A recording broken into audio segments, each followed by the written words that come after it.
समस्या से निदान ने, कहा समस्या से निदान ने, हल ना होना ही हल है। प्रतिध्वनियां ध्वनियों से बोली, शांत रहो कोलाहल है। प्रेम बड़ी अद्भुत बीमारी है। मनुष्य से हो जाए, किसी चेहरे से हो जाए, किसी काम से हो जाए, तो वो आपसे वो करवाता है जो कोई नहीं करवा सकता। ये कोई जो तुमने ताली बजाई है, ये कोई खुशी की नहीं है।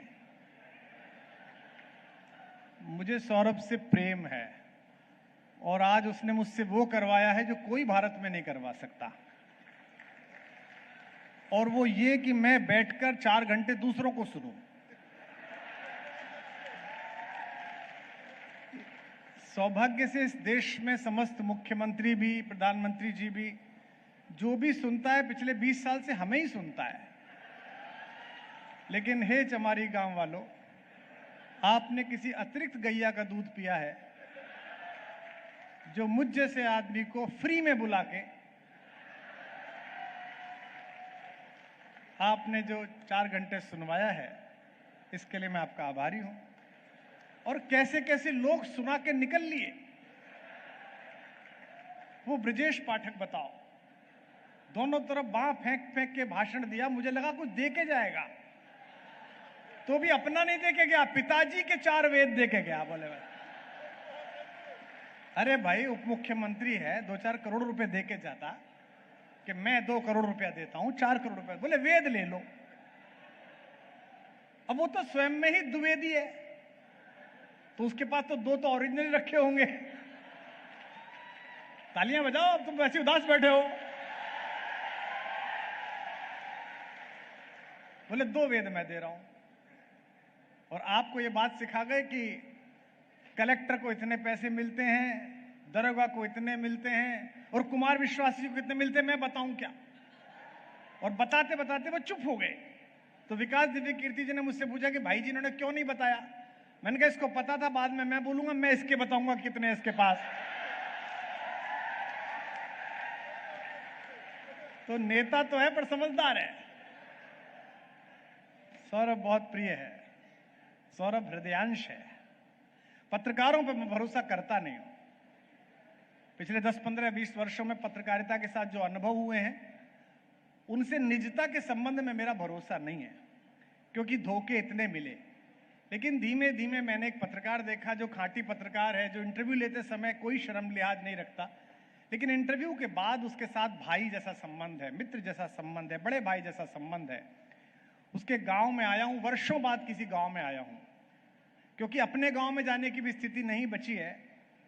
नई ब्याहुली बहू हमारे गांव में, जो हमारे पोतों की, जो किसी दादा किसी रिश्ते में हम लगते होंगे, उनकी भी जो बहू आई है, वो भी पैर छूने कम आती है, सेल्फी लेना ज्यादा आती है कि इनके साथ सेल्फी ले लो। तो ऐसे गांव में क्या करें जाके। लेकिन पूरे गांव में जिस तरह उत्सव मना है पुस्तकालय का, ये बहुत बड़ी बात है। सौरभ और गुंजन पुस्तकालय में मिले, प्रेम हुआ, विवाह कर लिया। तब सौरभ ने सोचा कि जो मेरे साथ हुआ,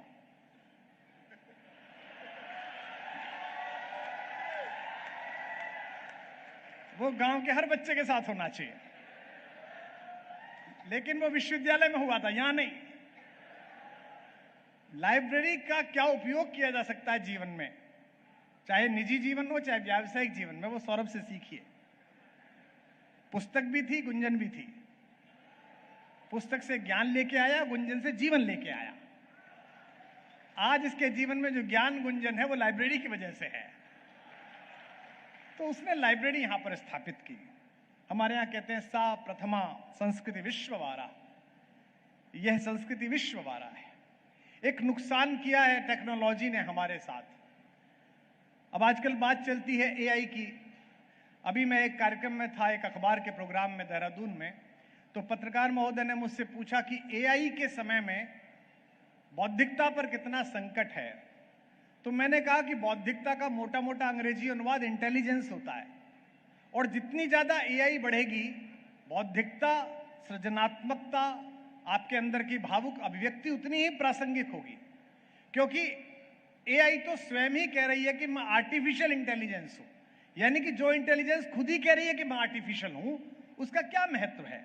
हमारे यहाँ गाजियाबाद में, नोएडा में, दिल्ली में जब कभी शादियां होती हैं, जो सजाने वाला आता है वो पूछता है बजट में कि साहब फूल कौन से लगाऊं, आप पहचान नहीं पाओगे नकली वाले लगा दूं कि असली वाले लगा दूं।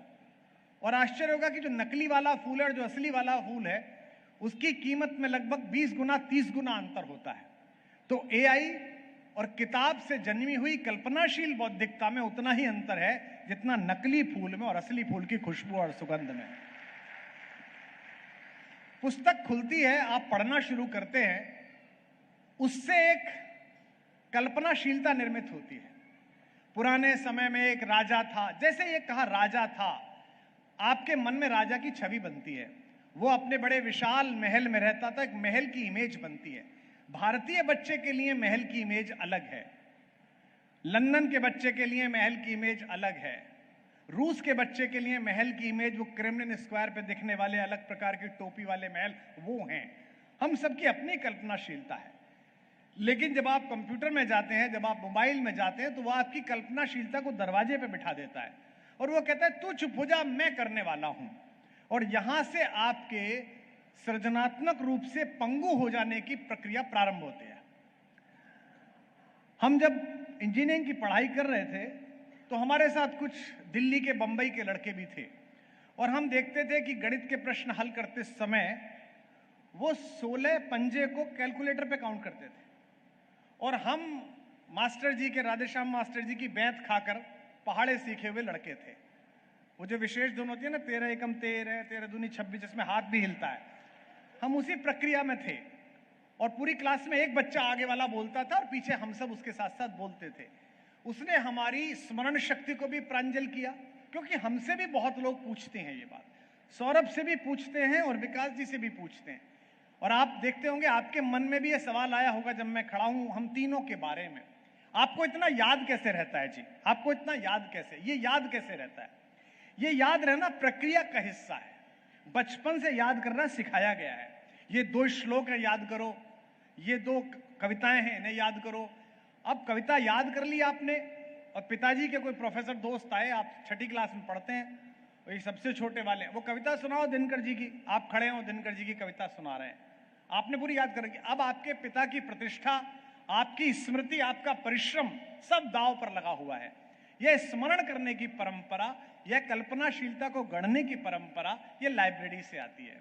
यहां बैठे हुए जितने बच्चे हैं, जितने भी जवान बच्चे बैठे हैं, हमारी बेटियां बैठी हैं, बहनें बैठी हैं, इस कार्यक्रम का जितना योगदान हम सब ने आके किया, सौरभ ने किया, गुंजन ने किया, द्विवेदी परिवार ने किया, उसके मित्रों ने किया, इसका असली यश उस दिन मूर्तिमंत होगा जब विश्व के किसी भी कोने में ऐसे किसी प्रोग्राम में इसी लाइब्रेरी में पड़ी हुई लड़की मंच पर अध्यक्षता के लिए बैठी होगी, मुख्य अतिथि के रूप में बैठेगी, तब कार्यक्रम होगा। अन्यथा गांव में महफिल जुड़ी, सब अलग अलग उद्देश्यों से आए। कुछ लोग सौरभ के पत्रकार होने की वजह से आए, जिनमें काफी सारे नेता नगरी बैठे हुए हैं। इनको पता है, ठीक है, पत्रकार मतलब ये राहु केतु कोटि के गण, संतुष्ट रखो, इन देवताओं पर भी जल चढ़ाते चलो, पता नहीं कब क्या कहना सुनना पड़ जाए। कुछ लोग सौरभ के प्रेम के वशीभूत आए, जिनमें मैं आया, जाकिर आए, विकास भाई है। कुछ लोग सौरभ के ज्ञान, उसकी प्रतिभा और उसके प्रकर्ष के प्रति आशीर्वाद की मुद्रा में आए, जैसे भैया आए, कैलाश भैया आए, सब अलग अलग प्रकार से आए। आप क्यों आए? आप कौतुक में आए, देखिए क्या हो रहा है हमारे गांव में। कुछ लोग लाइब्रेरी गए भी।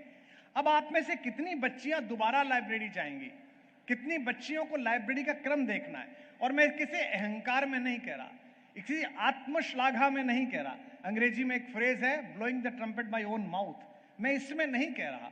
मैं जब पढ़ता था अपने स्नातक के कक्षा के दौरान और स्नातकोत्तर में, तो मैं जिस विश्वविद्यालय में था, मेरठ विश्वविद्यालय में, और जिस कॉलेज से मैं संबद्ध था, एसएसवी कॉलेज से और एमएमएच से और दिल्ली पब्लिक लाइब्रेरी में, तो इतिहास की विषय की पुस्तक और साहित्य की, दोनों अंग्रेजी और हिंदी, मैं आंख बंद करके बता सकता था कि इंडियन स्कल्पचर की किताब ईबी हॉवेल की कहां पर रखी मिलेगी।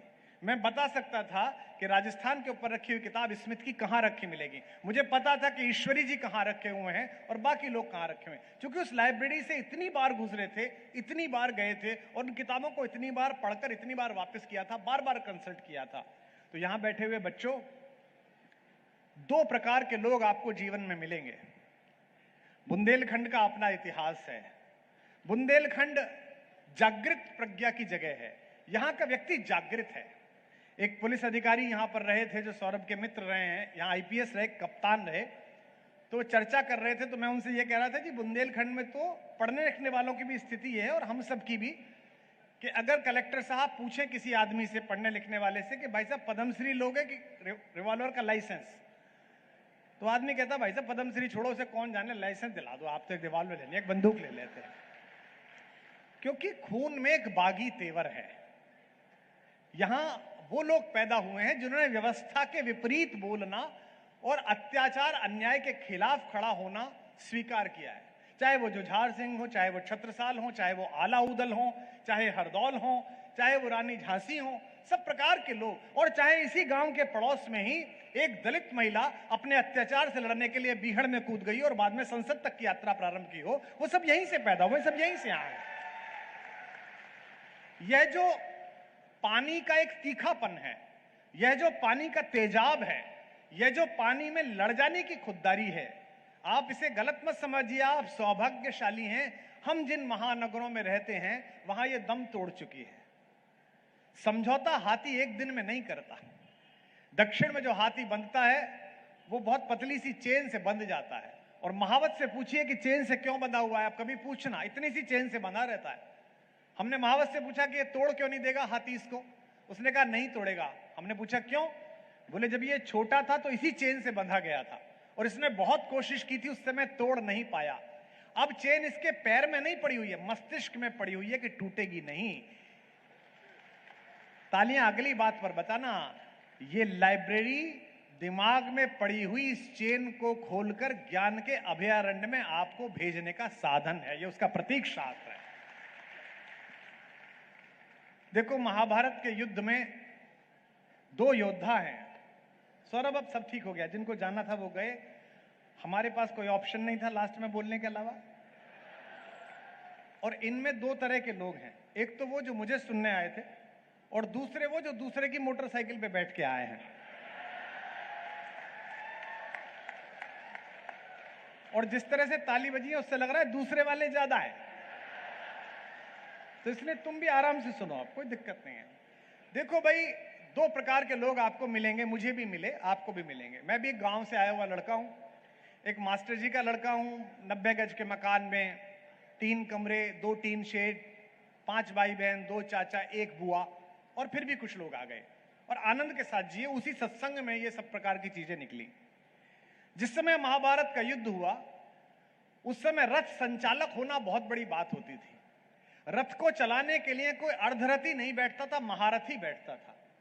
और विश्व में रथ चलाने वाले, चलते हुए युद्ध में से रथ निकाल कर ले जाने वाले 2 महारथी थे जो बहुत प्रसिद्ध थे। एक थे योगेश्वर कृष्ण और एक थे मद्र देश के राजा शल्य। और दुर्योग से संयोग से दोनों पांडवों की तरफ थे। कृष्ण तो अर्जुन के रथ पर बैठे हुए ही थे और शल्य माद्री के भाई थे, नकुल और सहदेव के सगे मामा थे। तो यह तय था कि वो इधर की तरफ से लड़ेंगे। दुर्योधन को एक रथ चालक चाहिए था जो कर्ण के रथ पर बैठ सके अगर अर्जुन को मारना है। दुर्योधन ने योजना पूर्वक मद्र देश से हस्तिनापुर आने वाले, कुरुक्षेत्र आने वाले मार्ग पर कुरु सैनिक खड़े किए और कहा जहां शल्य दिखें वहीं दंडवत प्रणाम करना और कहना महाराज आइए। उनका भोजन करवाना, पूरी सेना का आदर पूर्वक लेकर जाना। रास्ते भर दुर्योधन का अन्न खाते हुए शल्य आए। जब कुरुक्षेत्र पहुंचे तो कहा कि मेरे भांजों का शिविर किधर है, मैं युधिष्ठिर के पास जाना चाहता हूं।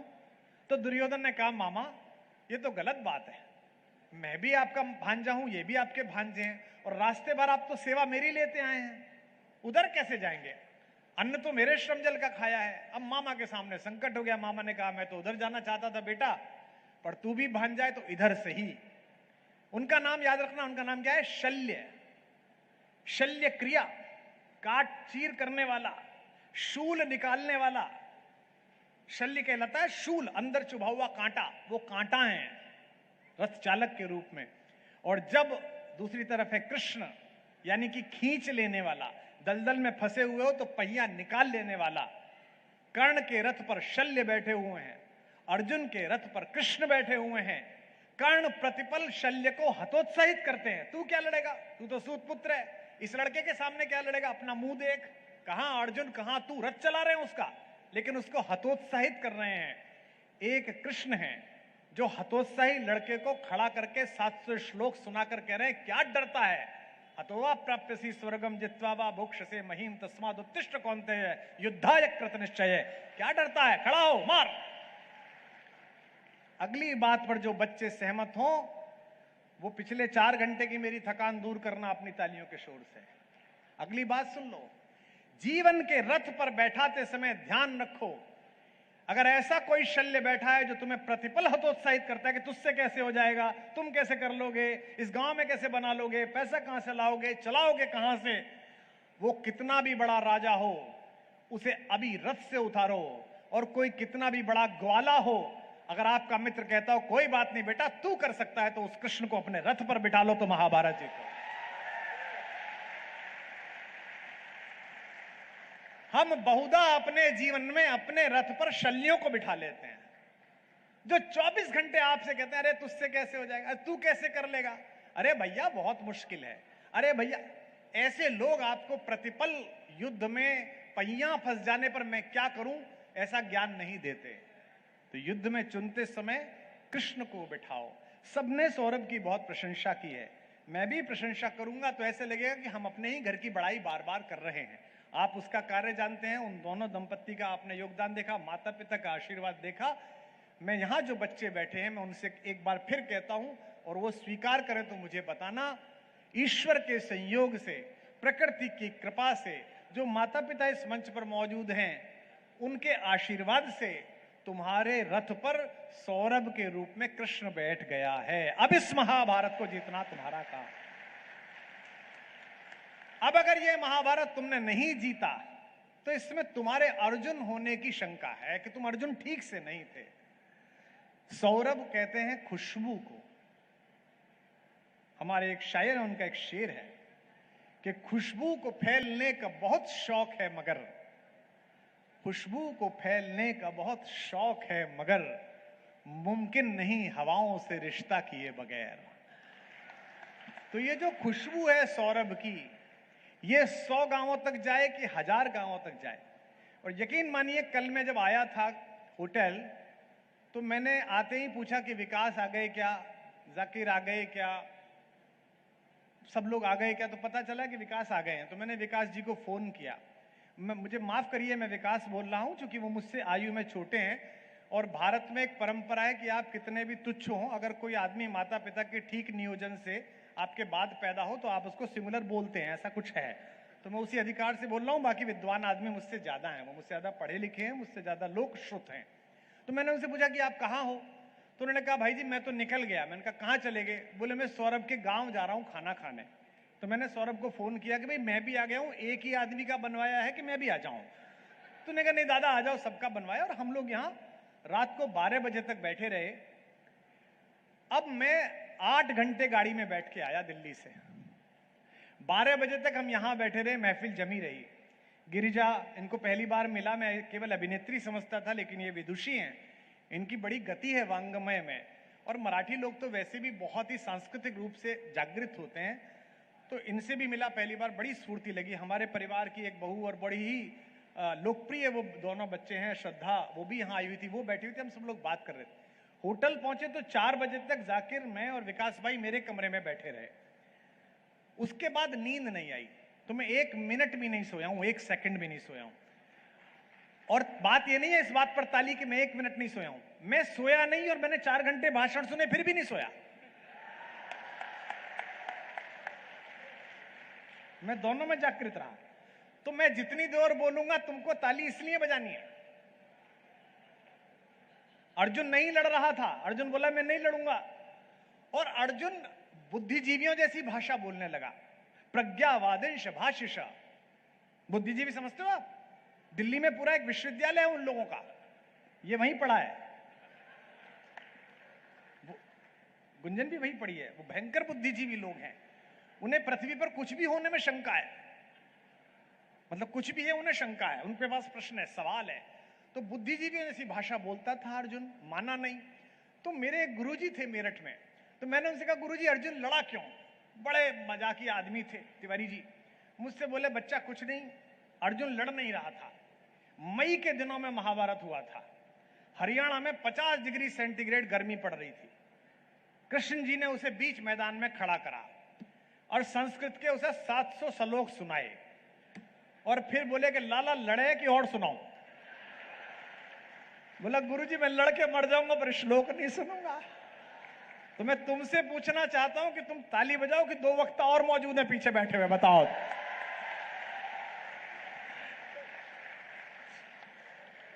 तो बड़ा अद्भुत लाइब्रेरी खुली और मैंने सचमुच अपने जीवन में लाइब्रेरी नहीं देखी।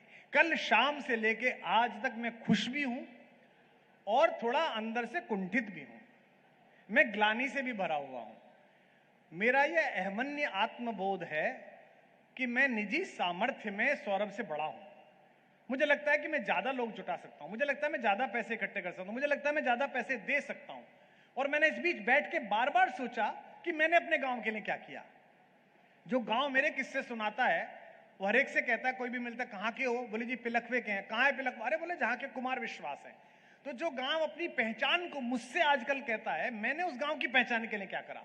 तो आज के इस कार्यक्रम का महत्व इस बात में तो है ही क्या लाइब्रेरी खुली, इस बात का भी महत्व है कि मुझ जैसे व्यक्ति ने ग्लानि से भरकर मंच पर बैठे बैठे यह स्वीकार किया और यह संकल्प लिया कि ऐसा ही काम मैं अपने गांव में अब जाकर करूंगा।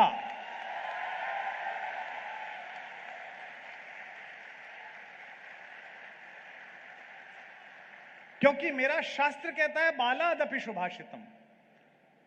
महाकवि कालिदास कहते हैं बालादपि सुभाषितम, बालक भी सुभाषित कह सकता है। तो मेरे तो छोटे भाई जैसा है, बिल्कुल मेरे हृदय का हिस्सा है। उसने मुझे बिना कहे संकेत दे दिया है कि दादा ये इतने इतने लाख लेना और ये चार्टर से जाना, हेलीकॉप्टर जाना, सब हवा में रह जाएगा। असली काम ये है जो मैंने करके दिखाया है। कहा नहीं है लेकिन ये दिख गया है। मुझे पता नहीं मंच पर जो लोग थे उन्होंने कितना लिया नहीं लिया। कल से मैं इस थॉट प्रोसेस में हूं, कुछ कुछ काम करता हूं अपने नगर के लिए, अपने लोगों के लिए, अपने संप्रदाय जो कवियों का है उसके लिए। लेकिन फिर एक मन में ग्लानि रह गई कि ये वाला काम नहीं हुआ। तो मुझे ये तो पता नहीं कि वो पुस्तकालय होगा, कि वो एक कम्युनिटी सेंटर होगा, कि कवियों की कोई शाला होगी। लेकिन मैंने तय किया कि मैं भी एक काम अपने खुद को संतुष्ट करने के लिए, कि अगर सौरभ ने किया है तो मुझे भी करना चाहिए। मैं उसको इस प्रेरणा के लिए आशीर्वाद देता हूं कि आज इस कार्यक्रम के माध्यम से उसने केवल आप ही को पुस्तकालय नहीं दिया, हम जैसे लाखों लोग जो देश में अपने स्वत्व के अहंकार में फूले हुए घूम रहे हैं, उन सबको यह सूचित किया है, प्रेरित किया है कि इस यश का उपयोग करिए, लोक कल्याण के लिए उपयोग करिए। देखिए, भगवान राम के वंश में 2 राजा हुए हैं बाबूजी। आज मैं कल बाबूजी से मिला, सौरभ के पिताजी से, तो किसी ने कहा ये सौरभ के पिताजी हैं। तो मैं बड़ा भावुक हो गया। तो मैं क्या कहता, लोग क्या कहते हैं, पिताजी के सामने तारीफ करने लगे। तो मैंने उन्हें रामचरितमानस की एक पंक्ति सुनाई,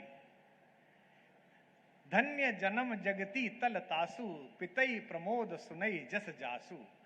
जब भगवान राम ने रावण को मारा, रावण हे राम कहकर गिरा और अंतरिक्ष में देवता प्रकट हुए, तो दशरथ भी तहीं अवसर आए। उसी अवसर पर दशरथ भी आए और दशरथ जी की आंख में आंसू आ गए।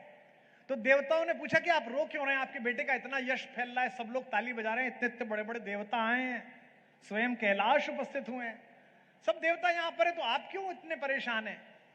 तो दशरथ जी ने एक बात कही। दशरथ जी ने कहा कि धन्य जन्म जगती तल तासु, इस पृथ्वी पर उस पिता का जन्म धन्य है जो अपने पुत्र का यश प्रसन्नता पूर्वक दूसरों के मुंह से सुने। तो आज सौरभ के लिए बड़ा दिन नहीं है, गुंजन के लिए बड़ा दिन नहीं है। 15 वर्ष से अपनी सालगिरह मना रहे हैं, अनंत वर्षों तक मनाएंगे। अगली बात जो कह रहा हूं वो चारों पूज्य चरण मंच पर मौजूद हैं। आज बड़ा दिन उन माता पिता का है जिन्होंने गुंजन में और सौरभ में यह संस्कार भरा कि लोक मंगल ही सच्चा सुख है। उनके माध्यम से आज ये ज्ञापित हुआ। आप लोग जो काम आज आपने किया है, वो जंगल में मंगल जैसा था। मैं वर्षों बाद किसी गांव में आया, वर्षों बाद इतने समय कहीं रहा और वर्षों बाद इतना आनंदित हुआ। वर्षों बाद मैंने पंगत में बैठ के खाना खाया, वर्षों बाद मैंने सन्नाटे के करीब पहुंचा हुआ वो रायता पिया, बिना ये सोचे समझे कि गला खराब होगा, परसों प्रोग्राम है कि नहीं है, खुलेगा नहीं खुलेगा, वो डाइटिशियन के संकेत कि ये मत खाओ ये वो मत खाओ, उसके बिना रात से हम लोग जिस तरह से खा रहे हैं, पी रहे हैं, हा हा ही कर रहे हैं। जो व्यस्त लोग थे, जिनको और व्यस्तताएं थी, वो भी बहुत अच्छे लोग हैं, वो चले गए, क्योंकि मेरे पास तो यही था, मुझे कह दिया गया था कि अंत में आप बोलोगे भाई साहब। तो मैं समझ गया था कि दादा इसी काम आएंगे, आज के अंत में काम आएंगे। वैसे भी आपको पता है कि अंतिम समय में तो ब्राह्मण का बेटा ही काम आता है, मैं ही काम आने वाला था।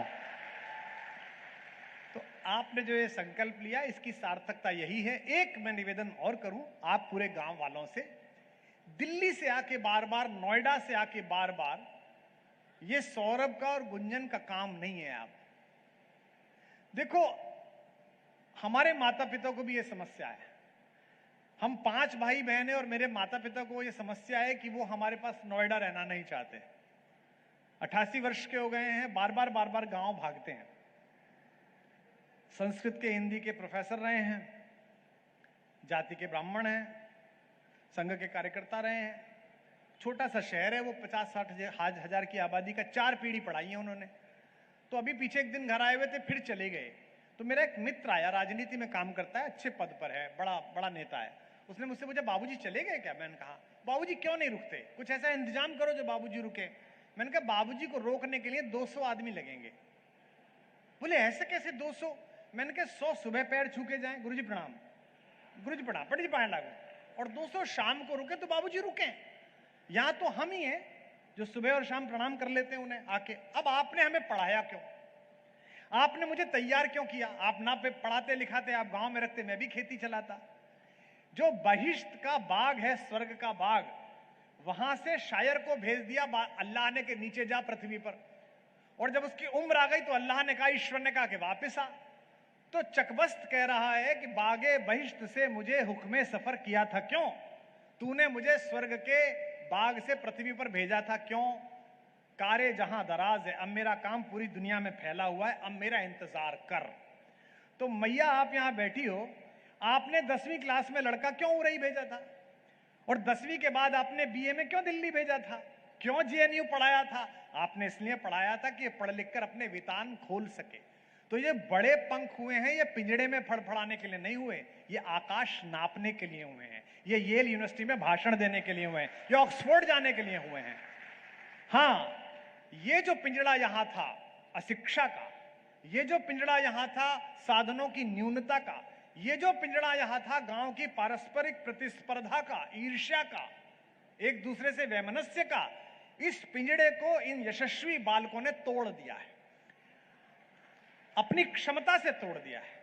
अब कितना आकाश छूना है, यहीं फड़फड़ाते रह जाना है प्रधानी के चुनाव में, या किसी दिन किसी इंटरनेशनल फ्लाइट के फर्स्ट क्लास के केबिन में घुसते हुए सौरभ को और गुंजन को देख के दद्दा पाए लगी, तो ये करना है। अच्छा, अरे तू उनका पोता है, ये आपके ऊपर है, और इसके लिए तैयार है एक लाइब्रेरी, एक पुस्तकालय और इतने सारे लोगों का आना जाना। मैं अपनी ओर से आपको बधाई के साथ ये आश्वस्ति देता हूं कि व्यस्तताएं कितनी भी हो, मैं वानप्रस्थ के 6 वर्ष इधर आ गया।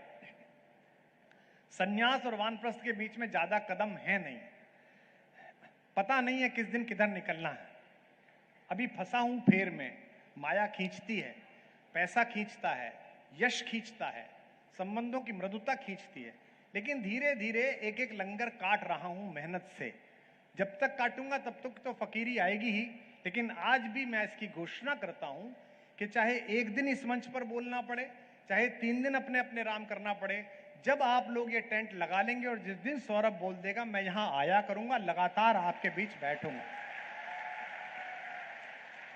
राइटर रेजिडेंसी में अगर कवि नहीं रहेगा, अगर साहित्यकार 3 दिन नहीं रुकेगा, तो गांव के, अभी हम यहां से बोले, यहां से दरवाजा बंद है, 25 पुलिस वाले खड़े हुए हैं, इधर सीआरपीएफ वाले खड़े हुए हैं, लार्जर देन लाइफ लोग बैठे हुए हैं।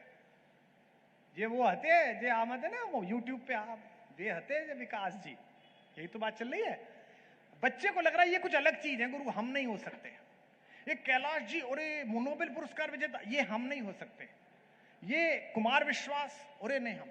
जिस दिन वो आपकी गली में घूमेगा, जिस दिन वो राइटर रेजिडेंसी में नीचे उतर के पीछे गैया के साथ आप जब सानी कर रहे होगे, आपके साथ खड़ा होकर पानी पिला रहा होगा, उस दिन आपके मन की ये शंका टूट जाएगी और आपको पता चलेगा कि आप जैसा ही सामान्य आदमी है, थोड़ी किताबों से यारी हुई थी तो इतनी दूर दिखाई दे रहा है, वरना आदमी तो वैसा ही है जैसे आप थे। और वो तभी होगा कि जब सभी प्रकार के लोग एक दिन के लिए, 2 दिन के लिए यहां आए, 3 दिन के लिए आए, यहीं रुके, आप लोगों से बात करें, बच्चों से मिले, क्योंकि कुछ ऐसे फूल हैं जिन्हें मिला नहीं माहौल, कुछ ऐसे फूल हैं जिन्हें मिला नहीं माहौल, महक रहे हैं मगर जंगलों में रहते हैं। मुझको मंच पर खड़े खड़े 38 वर्ष हो गए। 1988 में 2 सितंबर के दिन मैं पहली बार स्टेज पर कविता पढ़ने चढ़ा। 2 सितंबर को मुझे 38 साल हो जाएंगे। शुरू में मेहनत जब की तो जो उत्साह मिलना चाहिए था अपने वरिष्ठों का, वो मिला नहीं। उसके अनेक कारण रहे, उनकी निजी असुरक्षाएं भी रही होंगी, मेरी अभद्रता भी रही होंगी, मैं अभद्र भी बहुत था, अब भी हूं, पर अब थोड़ा हूं, काफी रिफाइंड हो गया हूं, थोड़ा सा रह गया हूं। जिन मित्रों के सत्संग के कारण था वो छूट गए हैं, वो अपने काम में लग गए, मैं अब ठीक ठाक आदमी हूं। तब तो बहुत ज्यादा था, बहुत प्रतिक्रिया थी अंदर से, गरीबी की प्रतिक्रिया थी, कमतरी का बोध था, खुद को रेखांकित करने की जल्दबाजी थी, उस चक्कर में तो बड़ा दबा रहा। तो मैंने कोशिश की पिछले 5 सालों में कि वर्ष भर में 2 बार पूरे देश के छोटे छोटे गांवों कस्बों में कविता लिखने वाले बच्चे बच्चियों को चिन्हित करो। हम हर साल 100-150 बच्चे बच्चियों को चिन्हित करते हैं, उनमें से 20 को सेलेक्ट करते हैं और फिर उनको हवाई जहाज का किराया देकर बुलाते हैं। 7 दिन किसी 5 सितारा होटल में, किसी अच्छे रिजॉर्ट में मैं उनके साथ रहता हूं। सुबह से शाम तक उन्हें कविता सिखाते हैं, उनका छंद ठीक करते हैं, खड़ा होना सिखाते हैं, उनको अपने साथ कवि सम्मेलन में ले जाते हैं। और ऐसी ऐसी सक्सेस स्टोरी हुई विकास जी। हमारे नोएडा में एक रेस्टोरेंट में वेटर का काम करने वाला एक बच्चा, जो 12,000 रुपए की नौकरी करता था, 12 घंटे की नौकरी थी, और दिवाली के दिन, रक्षाबंधन के दिन 14 घंटे की नौकरी रहती थी। जाति से मंडल, बिहार का रहने वाला, उसका वीडियो आया, उसको तैयार किया। आज की तिथि में वो 30-40 हजार रुपए एक कवि सम्मेलन के लेता है और 5-6 कवि सम्मेलन महीने में है, पढ़ रहा है, तैयारी कर रहा है अपनी, और आगे बढ़ने की कोशिश कर रहा है। तो कोशिश है कि अपनी फ्रेटर्निटी के लोग आ सकें। चूंकि सौरभ पत्रकारिता में है और पत्रकारिता में भी उन्होंने एक नया वितान खोला है। जब आपको दोनों पक्ष के कट्टर लोग गाली देने लगे तो आप समझ लीजिए आप सही दिशा में हैं।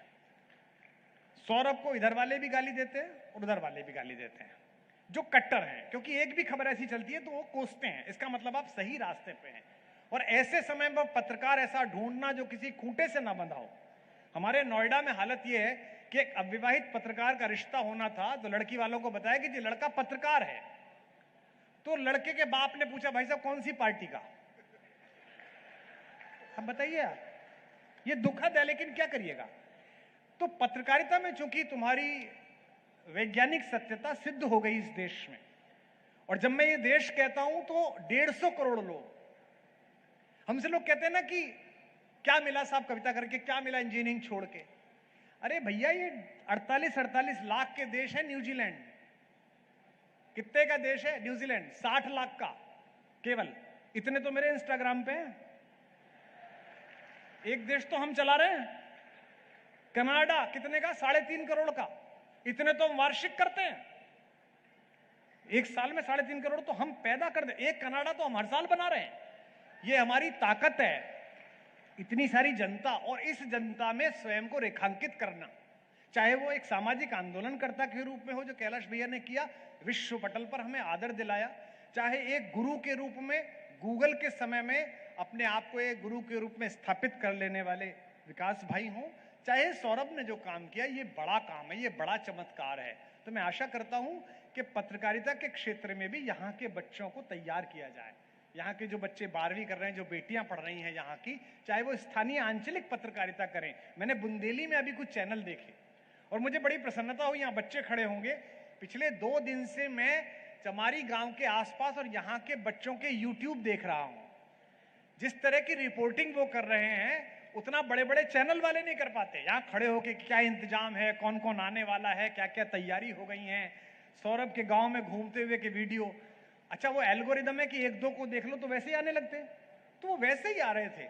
उनमें वो स्पार्क है कि वो कर सकते हैं, वो बुंदेली भाषा में कर सकते हैं। और बुंदेली में तो आज तक भी खुल सकता है, उसका नाम बदलना पड़ेगा, झट्टई झट्टई चैनल। अभाल हुआ और अभाल हो गई बात। तो आप सबको बहुत बहुत शुभकामनाएं। आप इतनी देर से प्रतीक्षा में बैठे थे, अवसर नहीं है और मुझे कहा भी नहीं गया है, लेकिन आप जितने लंबे भाषणों और दीर्घकालिक प्रवचनों से दुखी हुए हैं, आप और दुखी हो जाएंगे अगर मैं आपको कविता सुना के ना चाहूं। मैं जानता हूं ये प्रक्रिया में नहीं थी, कविता सुनानी भी नहीं थी, लेकिन मैं सुना देता हूं। कठोर कविता है। देश के सारे चैनल इस कार्यक्रम को कवर कर रहे हैं। इस समय लाखों लोग इस कार्यक्रम को देख रहे हैं। पिछले 3 दिन से पूरे देश में इसकी चर्चा है, इस कार्यक्रम की। उत्तर प्रदेश में चर्चा है। बुंदेलखंड के जितने नेता यहां आए हैं अलग अलग पार्टियों के, ये बड़े भारी मन से सौरभ को बधाई दे रहे थे। इनके अंदर एक धुकधुकी चल रही थी कि ऐसा तो न हो अब की बार कोई और सरकार, इनको लग रहा था। और विशेष रूप से जो सत्ताधारी पार्टी के लोग हैं, ये अप्रत्याशित निर्णयों के लिए तैयार ही रहते हैं कि पता नहीं कौन अध्यक्ष बन जाएगा, कौन मुख्यमंत्री बन जाएगा, कौन क्या हो जाएगा। लेकिन मैं ये गारंटी दे सकता हूं, पिछला वाला जो मेरा मित्र था उसके बारे में मैं गारंटी नहीं दे पाया, चूक गया, माफी चाहता हूं। इस बार दे सकता हूं कि सौरभ राजनीति में नहीं आएगा। उसको अपने जीवन का उद्देश्य पता है, उसको अपनी डेस्टिनी पता है, उसको अपना मार्ग पता है, और वो चंद्रगुप्त बनने की बजाय युग का चाणक्य बनना पसंद करेगा, जहां सैकड़ों चंद्रगुप्त पैदा किए जा सकें, उन्हें तैयार किया जा सके। एक कविता सुना देता हूं, थोड़ी कठिन सी कविता है, लेकिन मेरा सदा मानना है कि अच्छी बात को वही लोग स्वीकार करते हैं जो असली देसी घी खाते हैं। आप सब लोग डिब्बे का तो खाते नहीं है, सब यहीं का देसी घी खाते हैं, तो आप समझेंगे। वर्तमान परिदृश्य भी इसमें गूंजेगा और एक शाश्वत परिदृश्य भी गूंजेगा। सुनिएगा कि तम शाश्वत है, रात अमर है। इसमें विरोधाभासी बात आएंगी, जहां जहां अच्छी लगे आप वहां कर दीजिएगा, ताली बजा दीजिएगा, क्योंकि मैं बहुत दिन बाद बिना पेमेंट के कविता सुना रहा हूं, तो मुझे क्षमा चाहूं। कि तम शाश्वत है, रात अमर है, गिरवी पड़े उजाले बोले। तम शाश्वत है, रात अमर है, गिरवी पड़े उजाले बोले। सूरज को युग धर्म सिखाते, अंधियारों के पाले बोले। चीर हरण पर मौन साधते, प्रखर मुखों के ताले बोले। बधिरों के हित लिखो युग ऋचा, वाणी के रखवाले बोले। अब 2 पंक्ति आ रही है, स्वागत करना। कहा समस्या से निदान ने, कहा समस्या से निदान में, हल ना होना ही हल है। प्रतिध्वनियां ध्वनियों से बोली, शांत रहो कोलाहल है। प्रतिध्वनियां ध्वनियों से बोली, शांत रहो कोलाहल है। अच्छा सुन रहे हैं, लेकिन मेरे शब्द तमाचे की तरह इस व्यवस्था पर पड़े, चाहे किसी की सरकार हो, तो 70 साल के सताए हुए लोगों एक एक पंक्ति पर अपना आशीर्वाद देना। कि संविधान से सत्ता बोली, संविधान से सत्ता बोली, हुक्म उदूली जारी है। कहा न्याय से निर्दोषों ने, सच कहना बीमारी है।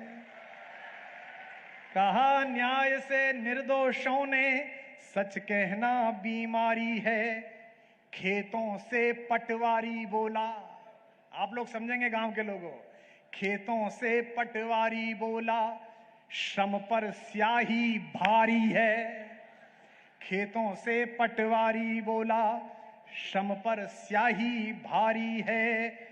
घुटी चीख से पीड़ा बोली, कंठ बहुत आभारी है। सरपणियां मणियों से बोली, सरपणियां मणियों से बोली, बाहर बड़ा हलाहल है। प्रतिध्वनियां ध्वनियों से बोली, शांत रहो कोलाहल है। थोड़े खामोश हो गए आप, शायद इस बात पर आज जागें। साहस बढ़ाइए कवि का, कवि सत्य बोल सके। कि खेतों से कॉलोनी बोली। बताना मुझे, ये हमारी गिरिजा जी बंबई से आई हैं, इनके यहां खबर छपती है बंबई के बाहरी इलाकों में तेंदुआ देखा गया। क्या मूर्खतापूर्ण खबर है। अरे तेंदुआ के इलाके में बाहरी बंबई देखी गई। हम इतने लालची हैं कि पशु का इलाका खा गए। वो तो अपनी जगह घूम रहा था। अब जो पंक्ति पढ़ रहा हूं वो महानगरीय विस्तार की दुष्प्रवृत्ति के खिलाफ है। कि खेतों से कॉलोनी बोली, जागिए, खेतों से कॉलोनी बोली, हर कब्जा अनुशासन है। खेतों से कॉलोनी बोली, हर कब्जा अनुशासन है। और ये पंक्ति जिनको समझ में आ जाएगी वो 3 दिन तक हंसेंगे। मंच के लोग तो समझ ही जाएंगे। खेतों से कॉलोनी बोली, हर कब्जा अनुशासन है। पतंजलि से कहा योग ने, च्यवनप्राश ही आसन है।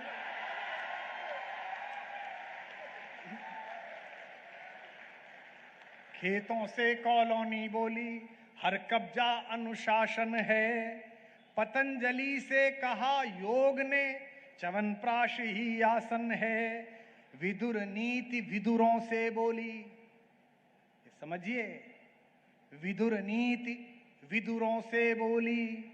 विदुर नीति विदुरों, हर राज्यसभा में एक विदुर का होना आवश्यक है, ताकि समय का तेज अगर कृष्ण के रूप में चमके तो सब बेहोश हो जाए, एक आदमी तो जागे, किसी की तो आंख खुले। ये लाइब्रेरी आपको विदुर बनाने का काम कर रही है। विदुर नीति विदुरों से बोली, परम सत्य इंद्रासन है।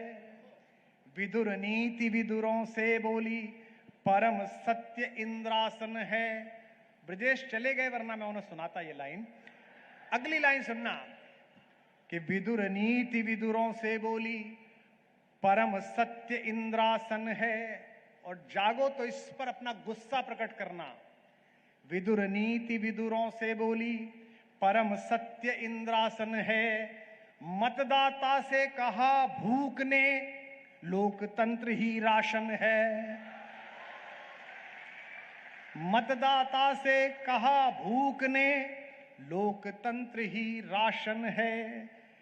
एक लाइन कल संसद में घटित होने वाली है, इसलिए राज्यसभा के उपाध्यक्ष जी चले गए।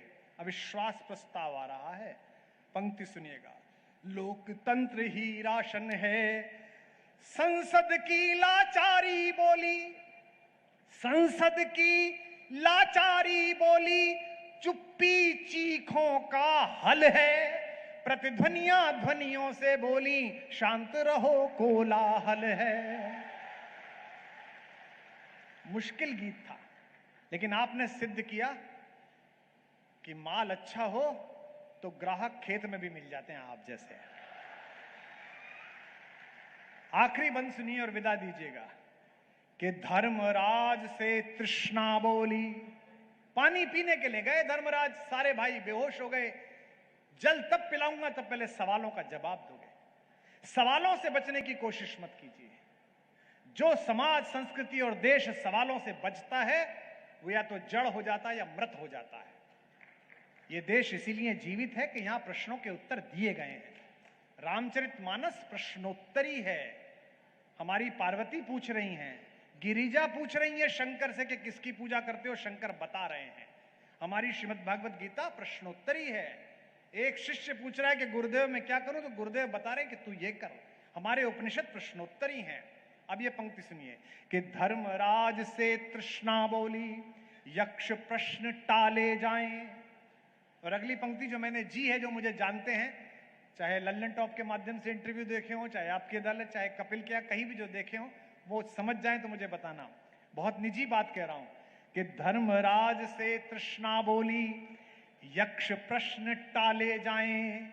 आस्तीन ने किया निवेदन, कुछ विषधर पाले जाएं। आस्तीन ने किया निवेदन, कुछ विषधर पाले जाएं, घाट घेरते पंडे बोले, घाट घेरते पंडे बोले, सागर तक ना ले जाएं। और एक पंक्ति जो आज भी शिक्षा के सम्मुख यक्ष प्रश्न की तरह खड़ी है।